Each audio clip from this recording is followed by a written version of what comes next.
John, you were instrumental in making this partnership happen a good 18 months ago. What was it that caught your eye? Well, what caught me was the fact that Ray came to Rotary and he did a presentation about what they were trying to do, and the key thing that came across was that he didn't know how to get a hold of cash because he was having difficulty filling in the form, so I was able to introduce him to Ruth because she helped us at the cathedral to do that.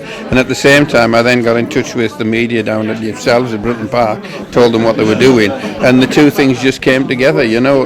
She managed to get them some cash and that helps a lot, and you managed to take them under your wing as part of the club, which just brought the community a little bit closer together, particularly for these children who are disabled, and they need a focus, and this gives them a real focus.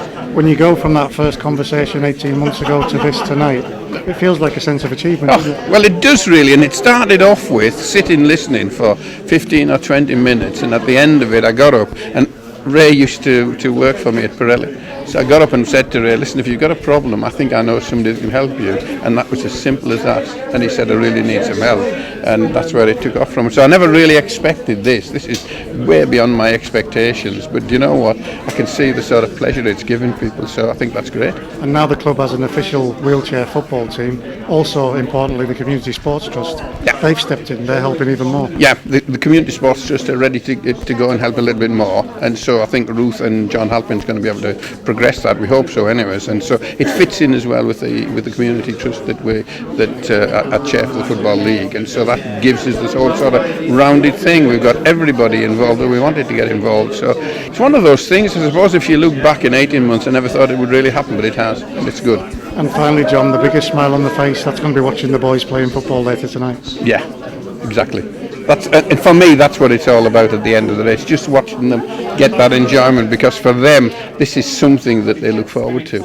And you know, you can't replace that with youngsters at all. Super, thank you. John, community work, you do so much of it. When you see something like this, it puts an extra smile on the face, doesn't it? Does, yeah. This is the first time I've seen this happen in Powerchair football, so I'm really looking forward to it. But we've been involved now for about 3 or 4 months. We're obviously trying to raise some funds for them to progress. So hopefully we can push forward, and it's a real great activity, this is. How did the partnership come about?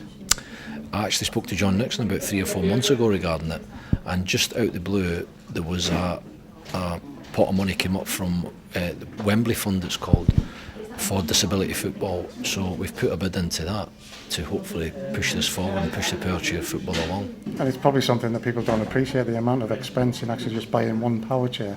It's difficult for a club like this to get up and running. Very difficult. I mean, I've just realised myself it costs £5,000 for one chair.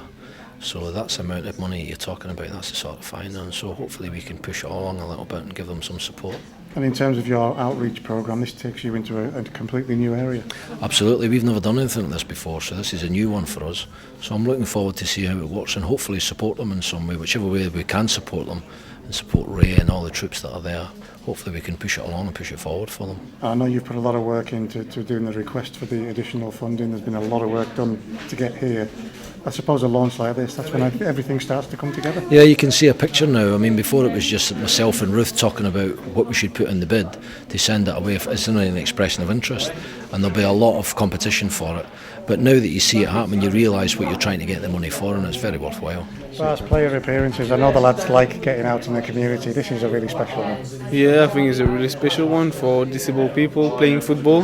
I really like that. Even me and my family, I got people that are disabled, so I really enjoyed to come here today. It does put a smile on your face when you come and you see young disabled youngsters getting involved in the game. Of course. I think everyone loves sport and football, and even if you're disabled, you'd like to play somewhere or do something.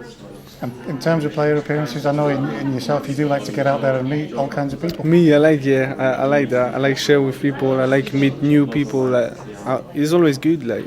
People are talking about the community feel around the club anyway at the moment. Is that something you felt since you got here? I think because when I signed here, I knew it was a family club, and so it's really a good and comfortable club with the people. Derek, this is a lovely kind of appearance to get involved in, isn't it? Yeah, definitely. I mean, if you look at the smiles on their faces, especially when you're taking part in it, it's absolutely amazing, and I'm so thrilled that I came down. Is it more difficult than you expected? It's 10 times more difficult than I expected. You know what I mean? I nearly went into the wall a couple of times, but it shows how brave and how tremendous these guys are at what they do, and got nothing but respect for them. Is this the kind of thing you can take inspiration from yourself? Yeah, definitely, because you can't take anything for granted, you know. No, whatever your ability is, I mean, it's great for them to be able to do things like this and, you know, put aside whatever difficulties they have in life and be able to enjoy moments like this. And I know the club's getting a lot of pats on the back for the community work we do. This kind of thing's going on all the time, isn't it, with the players? Yeah, definitely, and all credit to the players, because there's not one player in our squad that would turn down an opportunity to go and represent the club and represent the community, you know, and show support to the community. So, I mean, it's great credit to the players and staff who organise things like this as well. We've got to talk to you about. In the kindness of John Nixon, we've got an association with Carlisle United, which we're very proud of. I'm a Carlisle supporter. I'm 70 this year. When I was a little boy, my dad played for Carlisle United, believe it or not, for 2 years.